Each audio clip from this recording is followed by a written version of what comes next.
ओम शांति। आज 4/12/2024 प्रातः मुरली ओम शांति बाप दादा मधुबन। आज महावाक्य बाबा कहले मिठे बच्चे जोग उपरे ही सबकिछि निर्भर करुछि।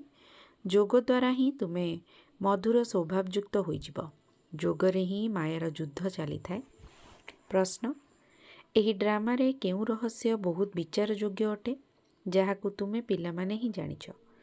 उत्तर तुमे जानिछ जे ड्रामारे गोटे पार्ट अर्थात अभिनय दुई थर होई परिबो नाही। सारा दुनिया रे जहाँ सब पार्ट चलुची ताहा परस्पर ठारू नुआ अर्थात भिन्न अटे। तुमे विचार करुछ जे सत्य जुगरु नेई वर्तमान पर्यंत दिन गुड़िक किपरि बदली चलीची। सारा कार्यकलाप मध्य बदली जाउची। आत्मारे 5000 वर्षर कार्यकलापर रेकर्ड भरी होई रहिछि जहाँकि केबे बदली पारिबो नाही। एही छोटिया कथाटी तुममानंक व्यतीत आउ कहा बुद्धि रे आसी पारिबो नाही। धारणा पाई मुख्य सार एकमात्र बाबांकर आकर्षण रे रही सुगंधयुक्त फूल हेबाकू पड़िबो। निजर मिठा बाबांकू मने पकाई देह अभिमान रूपी कंटाकू जलाई देबाकू हेबो। एही हीरा तुल्य जन्मरे अविनाशी रोजगार जमा करिबाकू हेबो। कौड़ी बदल रे एहाकू हराइबार नाही।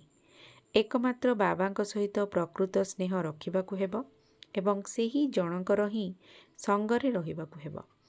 वरदान ब्राह्मण जीवन रे सर्वदा खुशी रूपक भोजन करुथिबा एवं खुशी बांटुथिबा सौभाग्यशाली आत्मा हुओ। एही दुनिया रे तुम ब्राह्मण मानक भली सौभाग्यशाली केही भी होई परिबे नाही। काहेकि ना एही जीवन रे ही तुम मानकू बाप दादांकर हृदय सिंहासन प्राप्त होईची। सर्वदा निजे खुशी रूपक भोजन करुछ एवं अन्य मानकू मध्य बांटुछ। एही समय रे तुमे माने चिंतामुक्त सम्राट मध्य अट। कारण एही बड़ी निश्चित जीवन सारा कल्प भितरे अन्य कौनसी जुगरे मिली न थाए। जदिओ सत्य जुगरे तुमे माने निश्चिंत रहिबो किंतु सेठारे चिंताग्रस्त स्थितिर एवं निश्चिंत स्थितिर ज्ञान नथिबो।